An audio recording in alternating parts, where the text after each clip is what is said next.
शांति। ओम शांति। 3/10/69 की अव्यक्त महावाक्य। संपूर्ण समर्पण की निशानियाँ।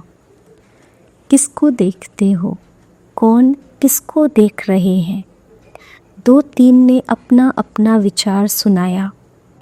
आज बाप दादा अपने पूर्ण परवानों को देख रहे हैं, क्योंकि कहाँ तक परवाने बने हैं वो देखने आए हैं। वैसे तो परवाने क्षमा के पास जाते हैं, लेकिन यहाँ तो क्षमा भी परवानों से मिलती है। आपको मालूम है, जो संपूर्ण परवाने होते हैं उनके लक्षण क्या हैं और परख क्या है? हर एक ने सुनाया। आप सबने जो सुनाया वो यथार्थ है। मुख्य सार तो यही निकला कि जो परवाने होंगे वो एक तो क्षमा के स्नेही होंगे, समीप होंगे और सर्व संबंध उस एक के साथ ही होंगे।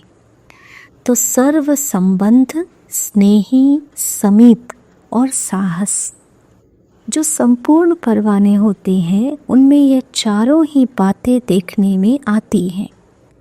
तो आप सबको यहाँ भट्टी में किस लिए बुलाया है?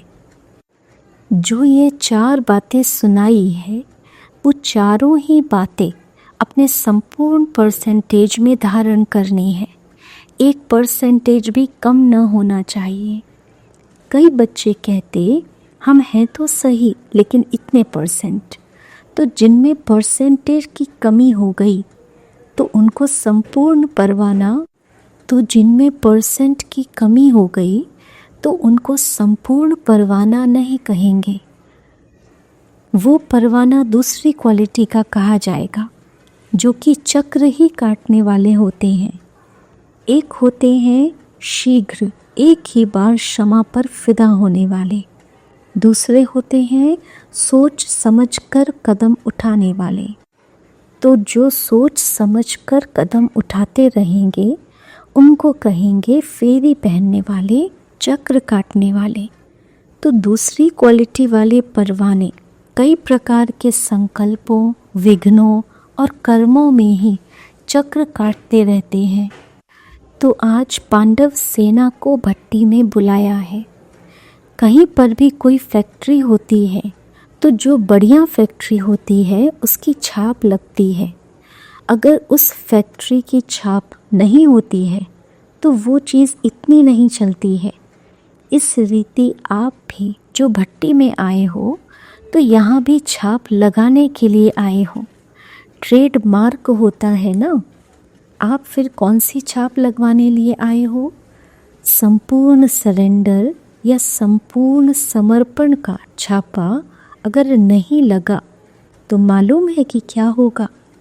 जैसे छापा न लगी चीज़ की वैल्यू कम होती जाती है, उसी रीति से आप आत्माओं की भी स्वर्ग में वैल्यू कम हो जाएगी। तो अपनी राजधानी में समीप आने लिए यह छापा लगाना ही पड़ेगा।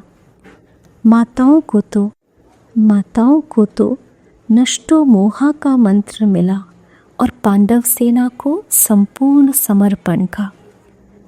पांडवों का ही गायन है कि गलकर खत्म हो गए।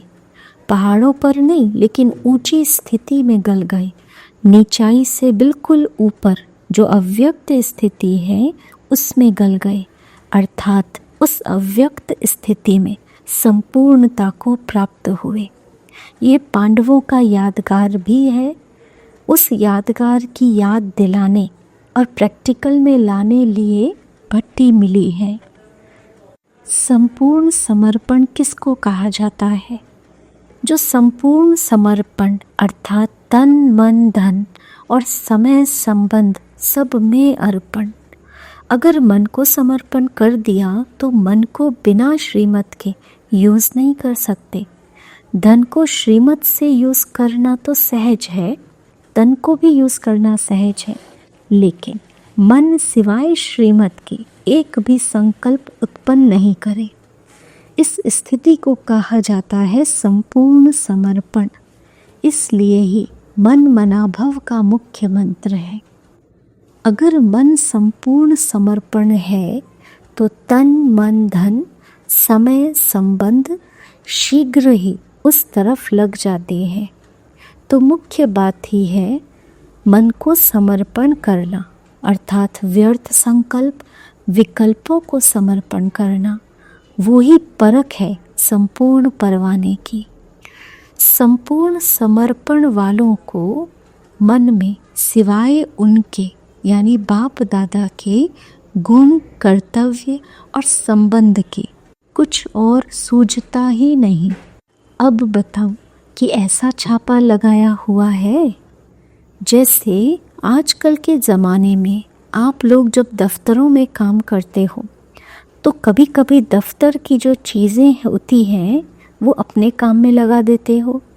इसी रीति जो आपने समर्पण कर दिया तो वह आपकी चीज़ नहीं रही, जिसको दिया उनकी हुई।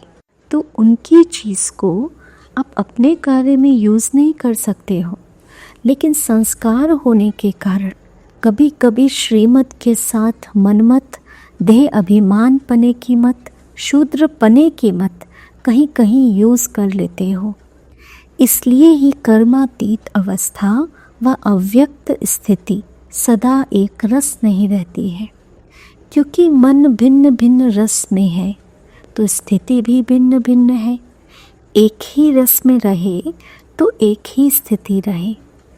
बाप दादा बच्चों को हल्का बनाते हैं और बच्चे जानबूझकर अपने पर बोझ ले लेते हैं, क्योंकि 63 जन्म से विकर्मों का बोझ, लोक मर्यादा का बोझ उठाने के आदी बन गए हैं। इसलिए बोझ उतार कर भी फिर रख लेते हैं। जिनकी जो आदत होती है वो आदत से मजबूर हो जाते हैं ना। इसलिए अपनी आदत होने कारण अपनी जिम्मेदारी फिर अपने पर ही रख देते हैं। एक एक पांडव अगर संपूर्ण समर्पण बनकर ही निकले तो बताओ क्या होगा। जब पांडव सेना तैयार हो जाएगी तो कौरव और यादव मैदान में आ जाएंगे और फिर क्या होगा, आपका राज्य आपको प्राप्त हो जाएगा। जब तक यह वायदा नहीं किया कि जो सोचेंगे बोलेंगे, जो सुनेंगे, जो करेंगे सो श्रीमत के बिना कुछ नहीं करेंगे, तब तक इस भट्टी से लाभ नहीं ले सकते हैं। ऐसा ही उमंग उत्साह लेकर आए हो ना, कुछ बनकर ही निकलेंगे, बदल कर ही निकलेंगे, यह सोचकर आए हो ना। घबराहट तो नहीं होती है। जितना जितना गहराई में जाएंगे उतना ही घबराहट गायब हो जाएगी। जब तक किसी भी बात की गहराई में नहीं जाते हो तो घबराहट आती है, लेकिन सागर के तले में गहराई में क्या होता है, बिल्कुल शांत, और शांत के साथ प्राप्ति भी होती है। इसलिए जब भी कोई घबराहट की बात आए तो गहराई में चले जाना, तो घबराहट गायब हो जाएगी। अब लक्ष्य और लक्षण कौन से धारण करने हैं, इसमें जो नंबर 1 होंगे उनको क्या देंगे। भविष्य में तो राजधानी लेंगे ही, लेकिन यहाँ भी सौगात मिलेगी। इसलिए हर एक यही प्रयत्न करे कि हम तो नंबर 1 में आएंगे। 2 नंबर वाले को नहीं मिलेगा। जो विन करेंगे वो 1 नंबर पाएंगे। विन करने की कोशिश करो तो 1 जाएंगे। अच्छा, आपको बिंदी लगानी है, वह बिंदी रूप ही हो। टीके कितने प्रकार के होते हैं, आज आपको डबल टीका लगाते हैं। संगम पर निरोगी बनने का और भविष्य में राज्य भाग्य का।